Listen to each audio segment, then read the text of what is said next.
അല്ല ഇതെങ്ങനെ ശരിയാകും? ന്യൂട്രീഷനിസ്റ്റ് തന്നെ പറ.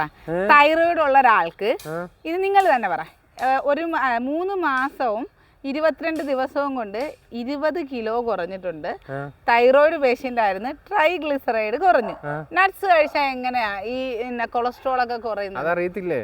കാലറി നോക്കാതെ നമ്മളിങ്ങനെ അൺലിമിറ്റഡ് ആയിട്ട് ഇങ്ങനെ കഴിച്ചുകൊണ്ടിരിക്കുമ്പോൾ നമ്മുടെ ബോഡി നമ്മുടെ വേണ്ട എനർജി യൂട്ടിലൈസ് ചെയ്തതിന് ശേഷം ബാക്കി ഡെപ്പോസിറ്റ് ചെയ്യും.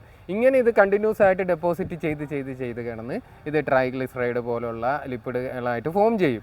അത് അറിയത്തില്ല. നമ്മൾ കുറേ എപ്പോഴേലും എന്തെങ്കിലും ബുദ്ധിമുട്ടുകളുണ്ടായി പോയി ചെക്ക് ചെയ്യുമ്പോഴായിരിക്കും ഇത് അറിയുന്നത്. മനസ്സിലായില്ല? അത് മാറ്റി നമ്മൾ സിസ്റ്റമാറ്റിക് ആയിട്ടുള്ള ഒരു ഡയറ്റിലോട്ട് വന്നു കഴിയുമ്പോൾ ഈ എനർജി എല്ലാം എടുത്ത് യൂട്ടിലൈസ് ചെയ്യും. നമ്മൾ പഴയതുപോലെ തന്നെ ആ ഒരു ലെവലിലോട്ട് അത് പോവുകയും ചെയ്യും. നട്ട്സ് പൗഡർ ആണ് നാത്തൂൻസിന്റെ ഡയറ്റ് മിക്സ് എന്ന് പറയുന്നത്. 20 കിലോ ആണ് കുറച്ചിരിക്കുന്നത് 4 മന്ത്സ്, അതായത് 3 മാസവും 22 ദിവസവും. വെയിറ്റ് കുറയ്ക്കാൻ നിൽക്കുന്നവന് ഒരു ദിവസവും അവൻ്റെ കാൽക്കുലേഷനിലുണ്ട്. അതുകൊണ്ട് തന്നെ കൃത്യമായി പറയുന്നത് 3 മാസം 22 ദിവസവും കൊണ്ട് 20 കിലോ കുറഞ്ഞിട്ടുണ്ട്. തൈറോയിഡ് പേഷ്യൻ്റ് ആണ്, ട്രൈഗ്ലിസറൈഡ്. നമ്മൾ സാധാ പ്രൊഫൈൽ നമ്മുടെ കൊളസ്ട്രോളിൻ്റെ ലിപ്പിഡ് പ്രൊഫൈൽ ചെക്ക് ചെയ്യുമ്പോഴത്തേക്കും അതിനകത്താണ് നമ്മൾ സാധാ കൊളസ്ട്രോൾ മാത്രമല്ല പ്രൊഫൈൽ ചെക്ക് ചെയ്യണം. അതിനകത്ത് ട്രൈഗ്ലിസറൈഡ് എന്ന് പറയുന്നത് അറ്റാക്ക് ഉണ്ടാകാൻ സാധ്യതയുള്ള കൊളസ്ട്രോൾ അതാണ്.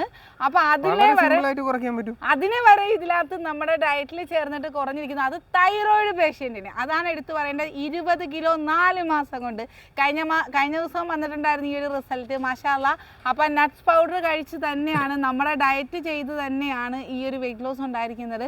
കൃത്യമായി നിങ്ങൾക്ക് ഡൗട്ട്സ് ക്ലിയർ ചെയ്യാനായിട്ട് ഒരു ബാച്ചും ഉണ്ടാവും. ഇപ്പൊ 127 128ാമത്തെ ബാച്ചാണ്. നിങ്ങളുടെ ഡൗട്ട്സുകളാണ് അതിൽ ക്ലിയർ ചെയ്തു പോകുന്നത്. അപ്പൊ എന്തായാലും ഹെൽത്തി ആയിട്ട് നട്ട്സ് പൗഡർ കഴിച്ച് കൊളസ്ട്രോൾ ആണെങ്കിലും ഷുഗർ ആണെങ്കിലും പല നല്ല പുള്ളിക്കാരി മുമ്പ് നമ്മുടെ ഡയറ്റിലോട്ട് വരുന്നതിന് മുമ്പ് ബേക്കറി ഫുഡുകൾ, ഫ്രൈഡ് ഐറ്റംസ് ഇതെല്ലാം കഴിച്ചിട്ടുണ്ടാവും. എന്നിട്ടാണ് നമ്മുടെ കൂടെ വന്ന് ജോയിൻ ആയിരിക്കുന്നത്. കൃത്യമായ ഒരു അളവുണ്ട് നട്ട്സുകൾക്ക്. അതാണ് നമ്മുടെ ഈ ഒരു പൗഡറിന്റെ ഏറ്റവും വലിയ ഹൈലൈറ്റ് ആയിട്ടുള്ള ഒരു കാര്യം. അപ്പം കൃത്യമായ ഒരു ഡയറ്റ് ചെയ്യാൻ, നല്ല ഹെൽത്തി ആയിട്ട് ഡയറ്റ് ചെയ്യാൻ, ഇതേപോലെ തൈറോയിഡ് ആയിക്കോട്ടെ PCOD ആയിക്കോട്ടെ, ആർക്കും വെയിറ്റ് ഗെയിൻ ആണെങ്കിലും വെയിറ്റ് ലോസ് ആണെങ്കിലും ഞങ്ങളുണ്ടാവും കൂടെ നല്ല കൃത്യമായ ഡയറ്റിനോടൊപ്പം നല്ല 100% ഹെൽത്തിയായ റിസൾട്ടുമായിട്ട്. അപ്പം